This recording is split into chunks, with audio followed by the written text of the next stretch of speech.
some nice translations. I made a small introduction to this verse. The gopis are saying, we're not alone. If any woman hears the song of your flute, then they, like us, will deviate from their cultured proper behavior. Veno Gita Arya Charita Chale. Chale means, oh yeah, Chale, there it goes. Chala means, it's translated, Chale is translated, it says not Chale, who will not deviate. In other words, Chale tri lokyam. Chala means like chala chala. If someone hears your flute anywhere in the three worlds, they'll forget everything but your flute and the person who's playing it. That's your flute. And you're so beautiful that it makes us and all the birds and animals and even trees of Braj go mad in ecstasy. So as our standard, we usually hear from the Sri Jiva Goswami Pad. He gives a very rustic explanation of this verse number 40 from chapter 29.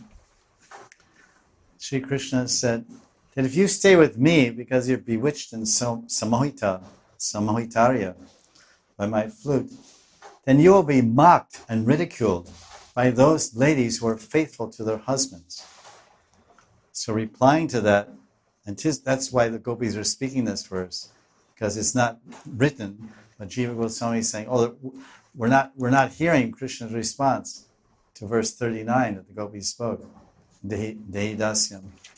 Dehi dasyam, they said, Bhavama dasya, will become your dasis.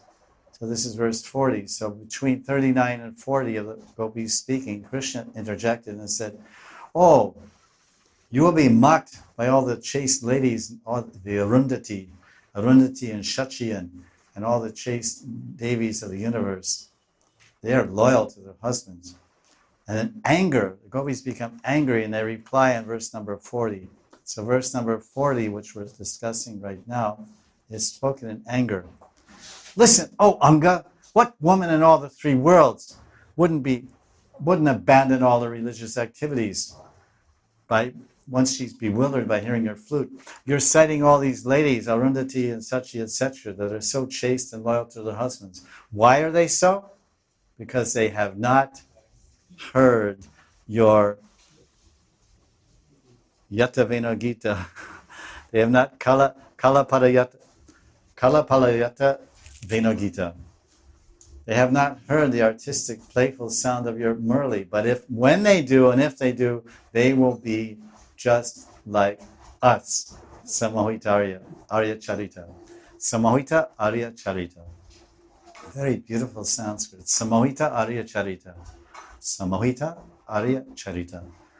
All their behavior, she's very well behaved, she's very refined and cultured and well behaved and moral and religious and dharmic.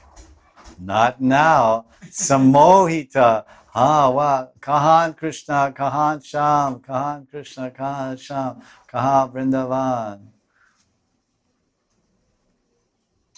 What woman in the three worlds would not deviate from the proper path by the sound of your flute? All would deviate, says Jiva Goswami Pad, that the gopis are saying. So now he says, while explaining the meaning of the word samohita, like Mohini Murti, complete bewilderment, Sri Jiva Goswami supports and sympathizes with the Braja Gopis and their natural attraction to Krishna's beauty. To show his support and sympathy with the Braja Gopis, well, that makes sense, because he is one. Sri Jiva Goswami in his Siddha Swarup is a Braja Gopi. He has a spiritual form in Nitya Vrindavan as Lilas Mandri. So he's throwing in some support. He's throwing his support behind the gopis. It's kind of an alliance. It's kind of the Swapaksha, the party teaming up together to gang up on Krishna, to fight him back.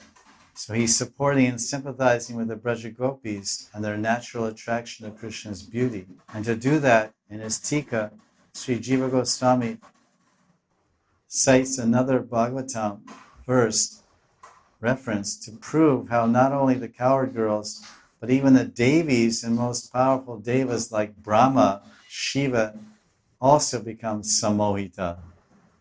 So the gopis are saying, they're saying, what woman in the universe?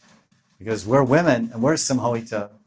But what woman in the universe who heard your flute wouldn't become samohita? And then Vilas Mandri says, yes, Sakis, not only that, what about Venu? You forgot what we were speaking in the Venu Gita. This is Pranaya Gita. This is Pranaya Gita in chapter 30, but 10 chapters previously, in chapter 21, we also spoke the Venu Gita.